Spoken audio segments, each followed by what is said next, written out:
Hi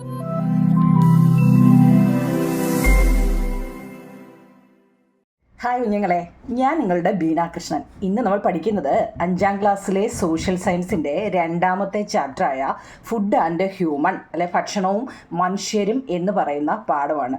എനിക്ക് തൊണ്ടയ്ക്ക് ഇച്ചിരി പ്രശ്നമുണ്ടോ കുഞ്ഞുങ്ങളെ, അതുകൊണ്ട് സൗണ്ടിൽ ഇച്ചിരി വ്യത്യാസമുണ്ട്, എന്നാലും ഞാൻ പഠിപ്പിക്കുന്നുണ്ട്. 1ാമത്തെ question answer, world food day എന്നറിയപ്പെടുന്നത് എന്താണ്? ഇംഗ്ലീഷുകാർക്കും മലയാളം മീഡിയക്കാർക്കും ഒരേ രീതിയിൽ മനസ്സിലാകത്തക്ക രീതിയിലാണ് ഞാൻ ഈ നോട്ട് എഴുതിയിരിക്കുന്നത്. 10 ക്വസ്റ്റ്യൻ ആൻസറാണ് ഈ പാഠത്തിൽ ആദ്യത്തെ പാർട്ടായിട്ട് ഞാൻ തരുന്നത്. അത് നല്ലതുപോലെ മലയാളത്തിലും ഇംഗ്ലീഷിലും എഴുതിയിട്ടുണ്ട് കേട്ടോ. നിങ്ങൾക്ക് രണ്ട് മീഡിയക്കാർക്കും എഴുതത്തക്ക രീതിയിൽ തന്നെയാണ് നിങ്ങൾ എഴുതിയിരിക്കുന്നത്. നോക്കിക്കേ, വേൾഡ് ഫുഡ് ഡേ എന്നറിയപ്പെടുന്നത് ഒക്ടോബർ 16 അതായത് ലോക ഭക്ഷ്യദിനം എന്നറിയപ്പെടുന്നത് ഒക്ടോബർ 16 ഓക്കെ ആണോ? Have you read the diary entry of a student named Sibi?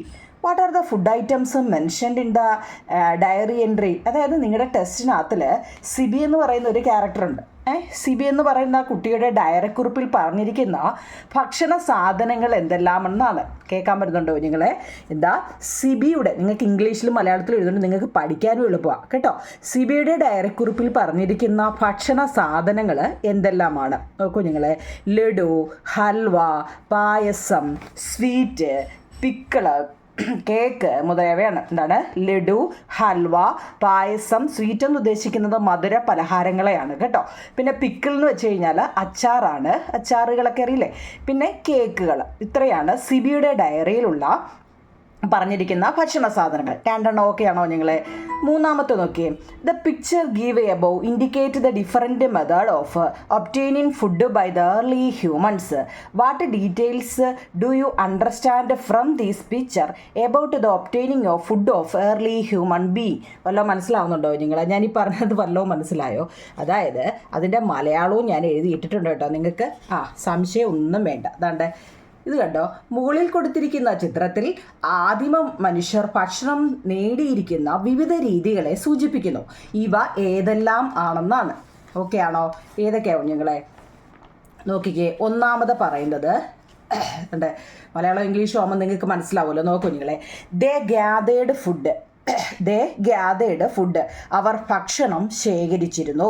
പിന്നോ haunted animals for food. Hunt എന്ന് വെച്ചാൽ വേട്ടയാടുക എന്ന് കേട്ടോ. വേട്ടയാടുക.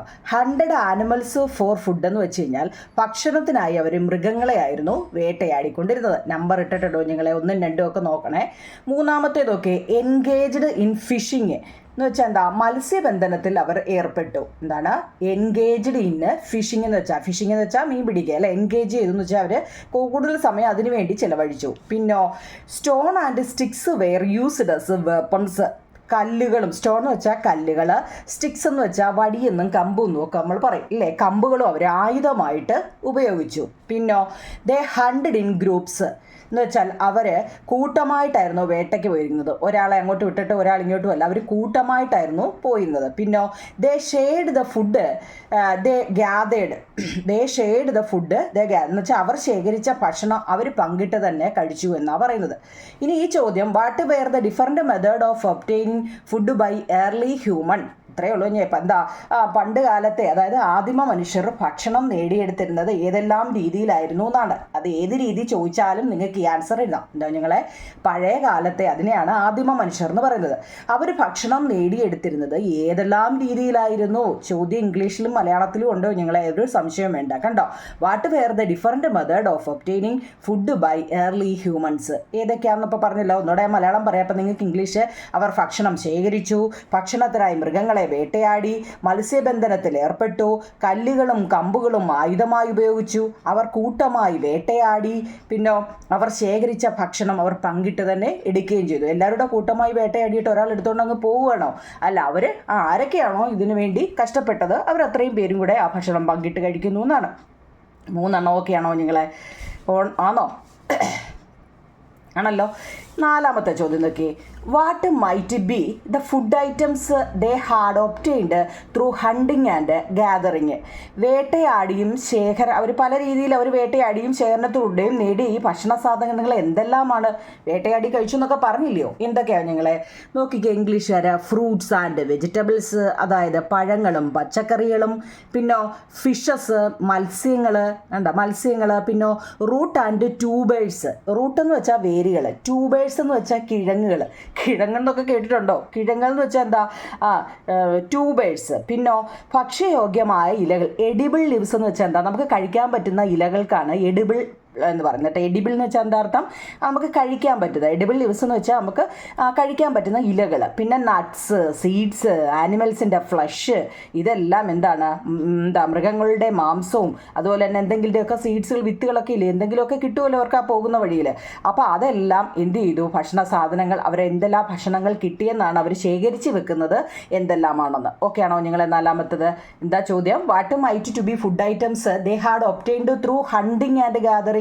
വേട്ടയാടിയും ശേഖരണത്തിലൂടെയും അവർ നേടിയ ഭക്ഷണ സാധനങ്ങൾ എന്തെല്ലാമാണ്? എന്തൊക്കെയാണ്? Fruits and vegetables, fishes, root and tubers, edible leaves, nuts, seeds. ഇഷ്ടമുള്ള നിങ്ങൾക്ക് ഏതെങ്കിലും ഒരു 5 എണ്ണം വിട്ടിട്ട് എക്സെട്ര എഴുതിയാലും മതി കേട്ടോ. ഏതെങ്കിലും ഒരു 5 എണ്ണമെങ്കിലും മിനിമം അറിഞ്ഞിരിക്കണേ നിങ്ങളെ. 4 എണ്ണം ഓക്കെ ആണോ നിങ്ങളെ? ഓക്കെ ആണല്ലോ? ഓക്കെ ആയിരിക്കണേ. എഴുതിയെടുക്കണം കേട്ടോ. ഒരിക്കലും ക്വസ്റ്റ്യൻ ആൻസർ നോക്കിയിരിക്കരുത്. നിങ്ങളിത് കണ്ടതിന് ശേഷം മലയാളംകാർ മലയാളത്തിൽ എഴുതിയെടുക്കണം, ഇംഗ്ലീഷുകാർ ഇംഗ്ലീഷിലെ അങ്ങ് എഴുതിയെടുക്കണം കേട്ടോ. നോക്കിയിരിക്കല്ലേ. For what purposes did ancient man use fire? ഈ ഏൻഷ്യൻ്റ് മാൻ എന്ന് വെച്ചാൽ ആരോ ഞങ്ങളെ? പുരാതന മനുഷ്യർ. ഫയർ കണ്ടുപിടിച്ചില്ലേ? ഫയർ, തീ കണ്ടുപിടിച്ചത് എന്തെല്ലാം ആവശ്യങ്ങൾക്ക് വേണ്ടിയാണ്? വാട്ട് പർപ്പസ്, എന്തെല്ലാം ആവശ്യങ്ങൾക്കാണ്? ഒരു തീ ആദ്യമായിട്ട് കണ്ടുപിടിച്ചു കേട്ടോ. കണ്ടുപിടിച്ചതിന് ഇത് പുസ്തകത്തിൽ പാർട്ടായിട്ടാണ് ഞാനത് എഴുതിയതാണ് കേട്ടോ. എന്ത് പർപ്പസിന് വേണ്ടിയായിരുന്നു അവർ തീ അവരാദ്യം ഇത് കണ്ടുപിടിച്ചെന്ന്? To cook food. അവർക്ക് ഭക്ഷണം എന്തിനേയും വേട്ടയാടി അന്നേരം അങ്ങ് കഴിക്കുമല്ലായിരുന്നു. അപ്പോൾ അതിൽ നിന്നൊരു മാറ്റത്തിന് വേണ്ടി എന്താണ് അവർ ഭക്ഷണം പാകം ചെയ്യാൻ തീ കണ്ടുപിടിച്ചു. പിന്നെ to protect from animals attack. ഈ മൃഗങ്ങളൊക്കെ ആക്രമണത്തിൽ നിന്നും സംരക്ഷിക്കാൻ, മൃഗങ്ങളുടെ ആക്രമണം ഉണ്ടല്ലേ, അതിൽ നിന്നും സംരക്ഷിക്കാൻ വേണ്ടിയും അവരെന്ത് ചെയ്തു? തീ ഉപയോഗിച്ചു. പിന്നെ to light up the cave. ഇനി ഇവർ താമസിച്ചിരുന്നത് ഗുഹകളിലൊക്കെ അല്ലേ കുഞ്ഞുങ്ങളെ? ആ ഗുഹകൾക്കകത്ത് വെട്ടത്തിന് വേണ്ടി അവരെന്ത് ചെയ്തു? ലൈറ്റ് അപ്പ് ദ കേവ് എന്ന് വെച്ചാൽ ഗുഹകൾ പ്രകാശിപ്പിക്കാൻ.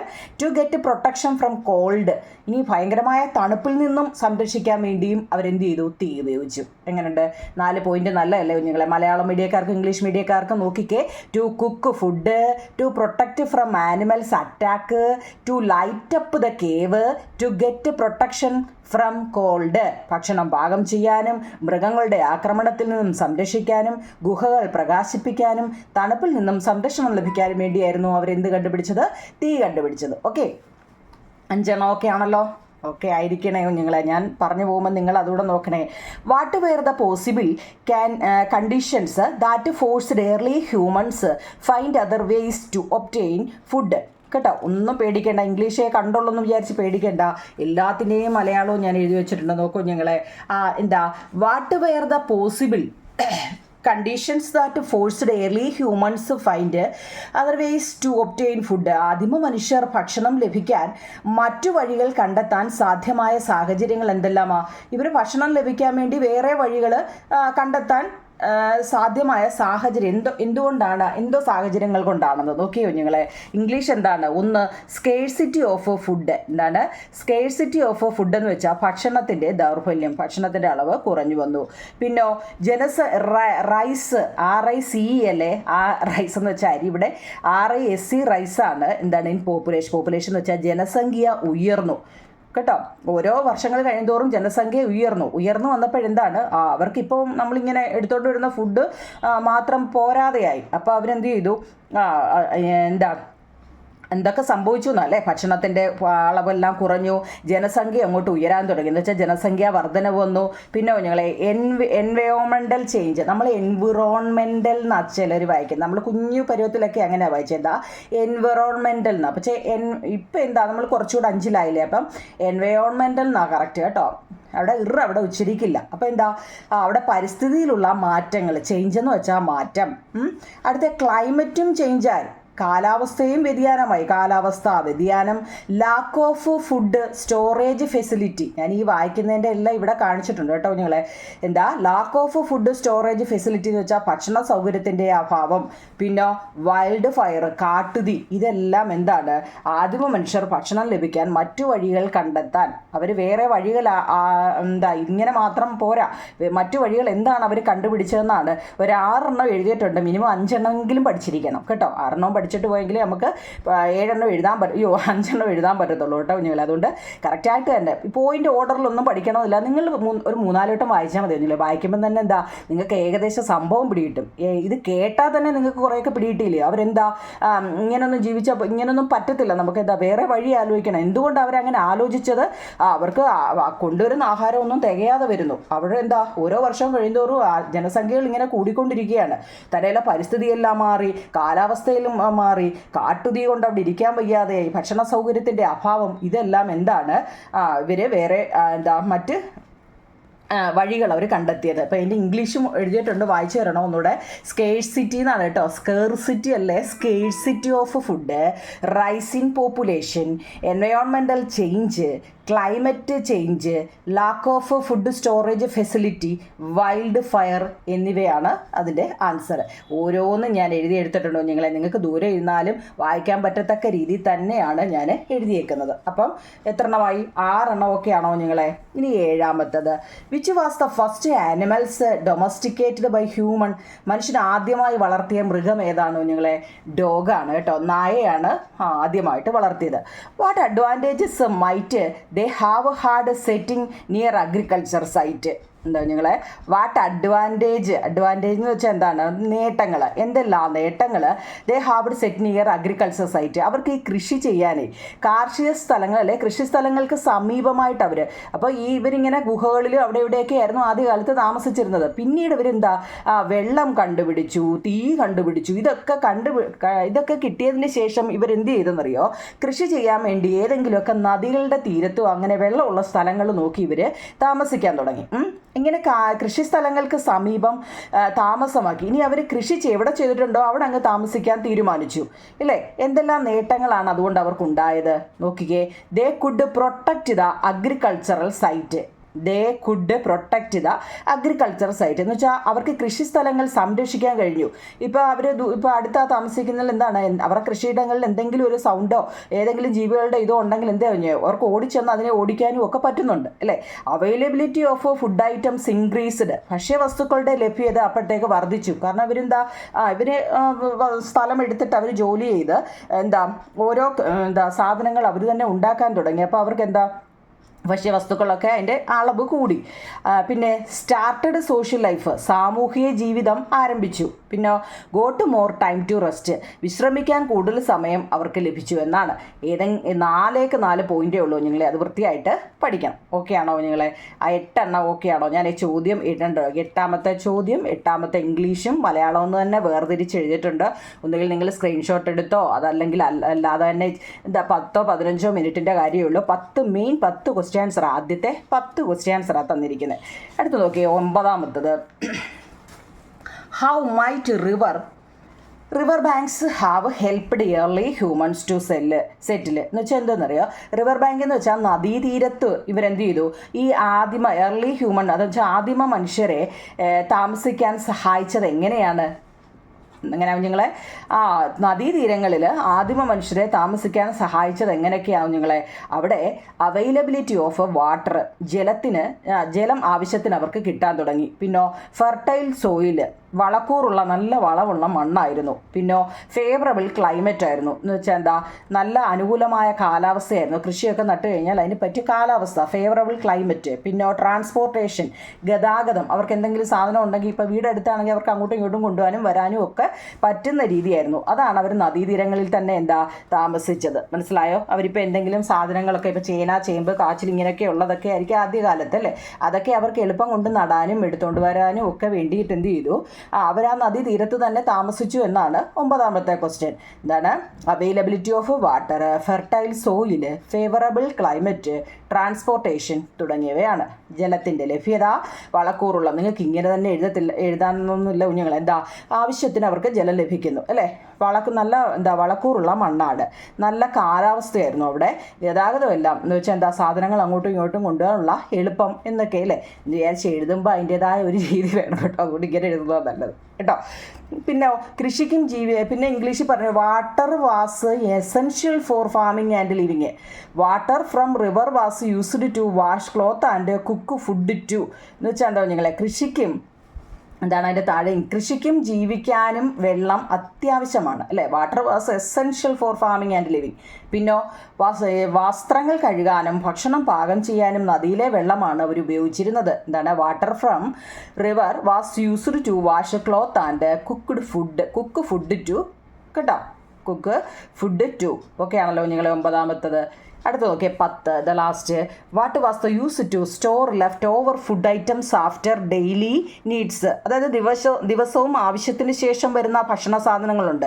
പണ്ട് കാലത്തെ കാര്യമാണ് നിങ്ങൾ പറയുന്നത്. പണ്ട് കാലത്ത് ഇന്നാണെങ്കിൽ നമ്മൾ അന്നൊന്ന് ആഹാരം രാത്രിയിൽ കഴിച്ചതിന് ശേഷം ബാക്കി ഉണ്ടെന്ന് എന്ത് ചെയ്യുക, നമ്മളെല്ലാം ഫ്രിഡ്ജിനകത്തിൽ കൊണ്ടുവെക്കുക അല്ലേ, അല്ലെങ്കിൽ ചൂടാക്കി വെക്കുകയോ ഫ്രിഡ്ജിനകത്തിൽ വെക്കുകയോ ഒക്കെ ചെയ്യുന്നുണ്ട്. പക്ഷെ പണ്ട് കാലത്ത് ദിവസവും ആവശ്യത്തിന് ശേഷം വരുന്ന ഭക്ഷണ സാധനങ്ങൾ സൂക്ഷിച്ചിരുന്നത് എവിടെയാണെന്ന് ചോദിച്ചാൽ ചാക്കുകളിലാക്കുക, പിന്നോ ഭരണികളിലാക്കുക, പത്തായത്തിലാക്കുക, ഉണക്കി സൂക്ഷിക്കുക, ഇതൊക്കെയായിരുന്നു.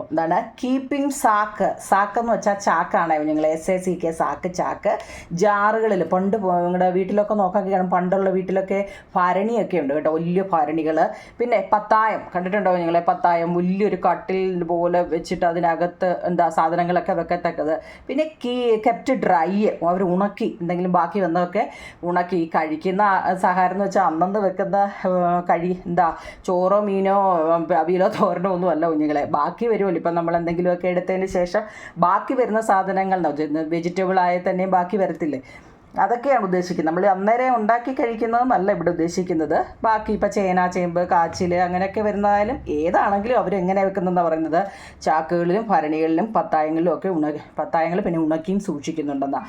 10 എണ്ണമൊക്കെയാണോ നിങ്ങൾ? എനിക്ക് ഒട്ടും വയ്യാട്ടോ, പനി ആയതുകൊണ്ടാണ്, അല്ലെങ്കിൽ ഞാൻ ബാക്കിയും കൂടെ എഴുതി എടുത്തേനി. അപ്പോൾ 10 ക്വസ്റ്റ്യൻ ആൻസർ ഞാൻ എഴുതി എടുത്തിട്ടുണ്ട്. നിങ്ങൾക്ക് അതിന് മലയാളവും ഇംഗ്ലീഷും ഞാൻ തന്നിട്ടുണ്ടോ നിങ്ങൾ? ബാക്കി വേണമെന്നുണ്ടെങ്കിൽ നിങ്ങൾ ആ കമൻറ്റ് ബോക്സിൽ പറ, ഞാൻ ബാക്കി നോട്ടിട്ട് തരാം. പിന്നെ അതുപോലെ തന്നെ നമ്മുടെ ഹ്യൂമൻ ഹിസ്റ്ററിയുടെ ഒരു ടേണിംഗ് പോയിന്റ് തന്നെയായിരുന്നു വീല് കണ്ടുപിടിച്ചത്. നമ്മളിങ്ങനെ സാധനങ്ങൾ കൊണ്ടുവരികയും ഒക്കെ ചെയ്യുന്നതിനെക്കുറിച്ച് പറഞ്ഞില്ലേ, ഇത് പിന്നീട് അവർ ഡിസ്കവറി ഓഫ് വീല് കണ്ടുപിടിച്ചു. വീല് കണ്ടുപിടിച്ചപ്പോൾ എന്താണ് പിന്നെ ഉരുട്ടി അവരെ കൊണ്ടുവന്ന് അതിനെക്കുറിച്ചൊക്കെ നമുക്ക് അടുത്ത ലിങ്കിലിടാം. ഇപ്പം നമുക്ക് ഇതൊരു turning point on human history എന്ന് ചോദിച്ചു കഴിഞ്ഞാൽ അത് വീലാണ് കേട്ടോ, ഡിസ്കവറി ഓഫ് വീല്. അത് 1 മാർക്കിൻ്റെ ഒരു ചോദ്യം ആയതുകൊണ്ട് ഞാൻ എഴുതിയെന്നേ ഉള്ളൂ. 10 എണ്ണമാണ് കറക്റ്റ്.